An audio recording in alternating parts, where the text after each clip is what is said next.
Cimoooooooo! What's going on, guys? It's Cimo. So today I'm bringing to you a card discussion on Forbidden Droplets. Now this card just got announced recently that's going to come out in Rise of the Duelist, the set following Eternity Code. So that means we're probably not going to get this card till about July here in the TCG, but this is a very interesting card and why I wanted to bring you guys this video today. We all know that the Forbidden cards have a very interesting place in Yu-Gi-Oh's history. Forbidden Lance was like a game-changing card when it first came out. Forbidden Chalice has seen a lot of play in the past several years just because of its versatility, and I think you're gonna see that same versatility reflected in Forbidden Droplets effect. So before we get into it, I want to go ahead and read the effect for you guys, for those of you who are unfamiliar. So Forbidden Droplets is a quick play spell that has an effect that reads as follows. Send any number of other cards from your hand and or field to the graveyard.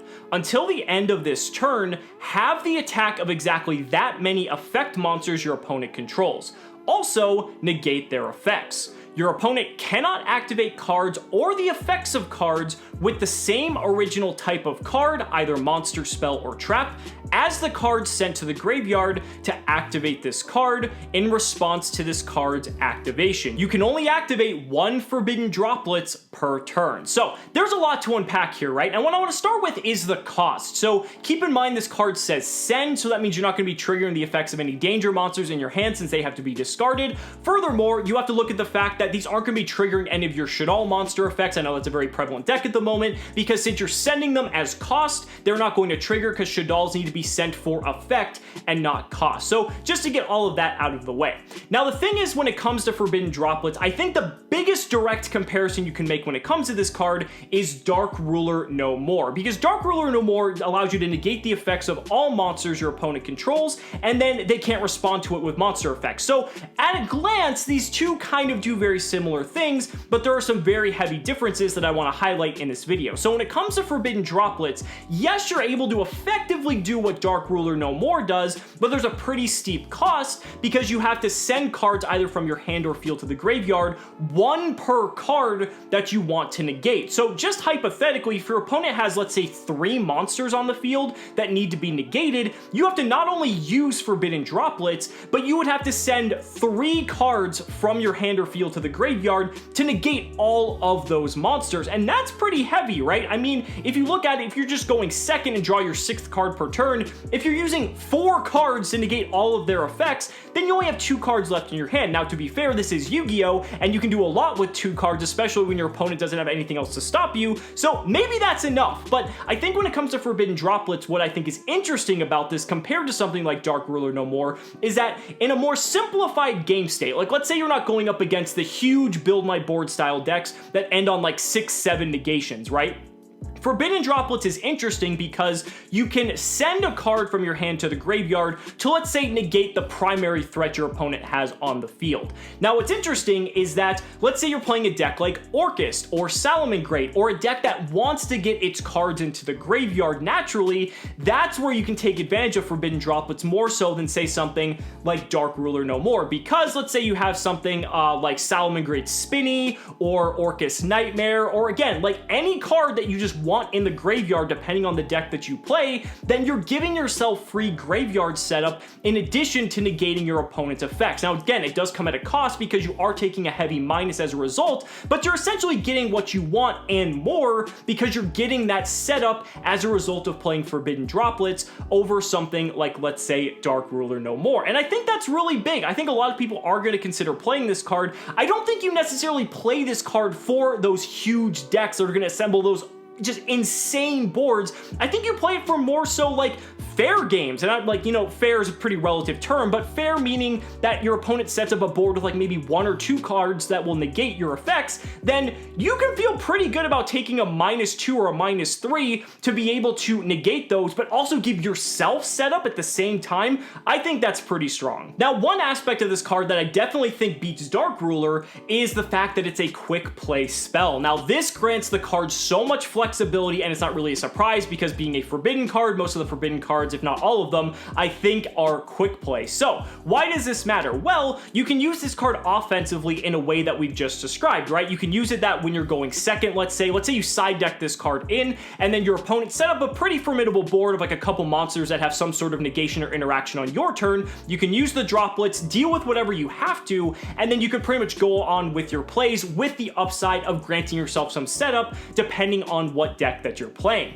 However, you can also use forbidden droplets defensively, let's say if you're going first, or let's say you're in like the middle of a game. If you don't need to actually use the forbidden droplets, you can just set the card in your back row, similar to how you would something like Called by the Grave, Forbidden Chalice, anything like that, and have the added flexibility that during your opponent's turn, you now have another form of effect negation that your opponent's gonna have to deal with, but it also is something that modifies the attack value of your opponent's monsters as well. And we've already seen in the past how any sort of damage step trickery can sometimes swing games around, so being able to just damage step forbidden droplets, pitch something, and then not only do you negate the effects, but like have the attack of whatever they're attacking with, and now maybe they can't clear that monster on your field, and maybe you just saved yourself from getting OTK'd, or they use an effect, you can flip forbidden droplets, send something on the field you don't need, and then you can negate that effect. So you have this level of flexibility that a card like Dark Ruler doesn't really offer you, and I think that just kind of adds to the benefit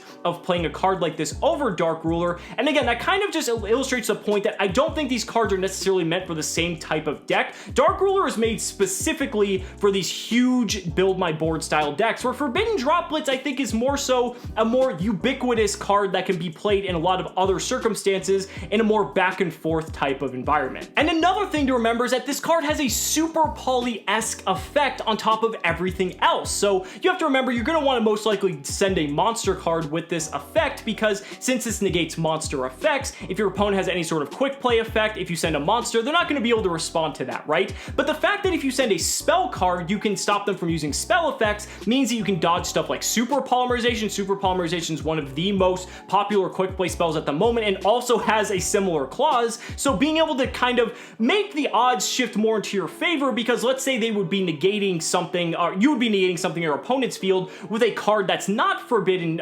droplets, and something like, let's say, like Infinite Impermanence. Well, in response, let's say your opponent wants to go Super Polymerization. Well, if Super Polymerization were to clear the monster from the field, that effect would most likely still resolve because Infinite Impermanence would lose its target, and then you'd probably lose your monster in the process. But Forbidden Droplets would prevent your opponent from using something like Super Poly to respond to it, and I think that's a pretty added bonus. Now, again, you can also discard a trap to prevent it from being negated by the effects of trap cards, because people are playing Solemn Judgment. Remember, that card is at 3. Now, again, I don't think that's going to happen as often because people don't play trap cards as much, but it is still something to keep in mind that you can essentially give this card essentially immunity from whatever types of cards your opponent has, depending on what cards you have available to send to the graveyard. Just as a quick example with this card, let's go ahead and say your opponent has one card on their field that could negate some sort of effect, and you go ahead and normal summon Alistair the Invoker. Let's say your opponent has an Effect Veiler in their hand or an Infinite Impermanence set face down.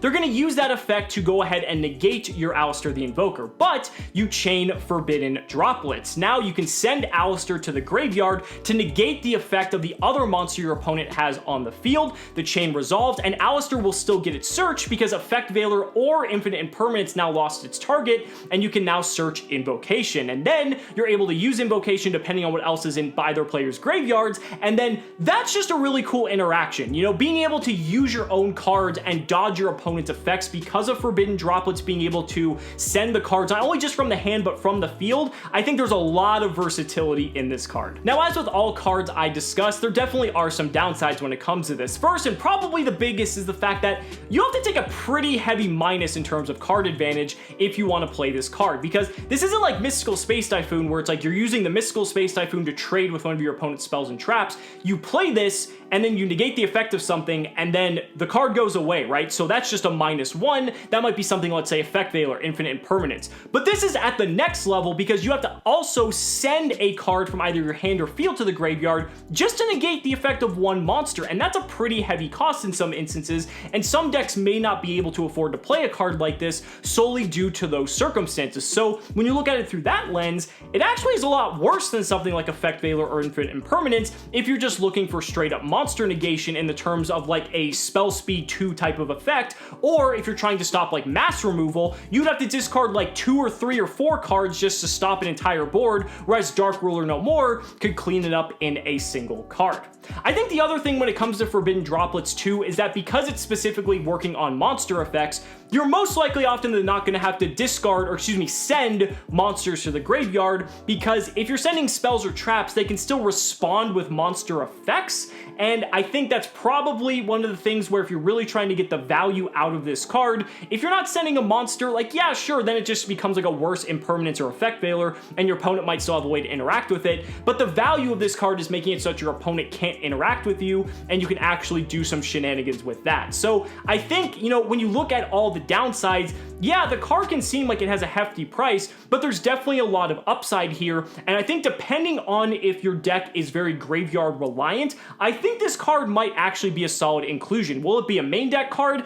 I don't necessarily think so. At the very least, I think this card will definitely see play in the side deck. Remember, it's not a hand trap or anything like that. Infinite Impermanence can at least be played on your opponent's turn if you have no cards on the field, so like, that still has more flexibility there, but it still has a niche, right? And I think this card is still very cool nonetheless, and I think so has a pretty good shot at seeing play once Rise of the Duelist is released. We'll just have to see, but I'm definitely curious to know what you guys think, so be sure to let me know down in the comments below what you guys think about Forbidden Droplets. I'd really love to hear your thoughts. Thank you guys so much for watching the video. Be sure to like the video as always, subscribe to the channel for more amazing Yu-Gi-Oh content, and if you found this video informative, consider supporting me on Patreon or becoming a YouTube channel member. Just by showing your support in any way that you can, you're investing in my ability to continue bringing you amazing Yu-Gi-Oh content. So thanks so much again, and we'll see you next time.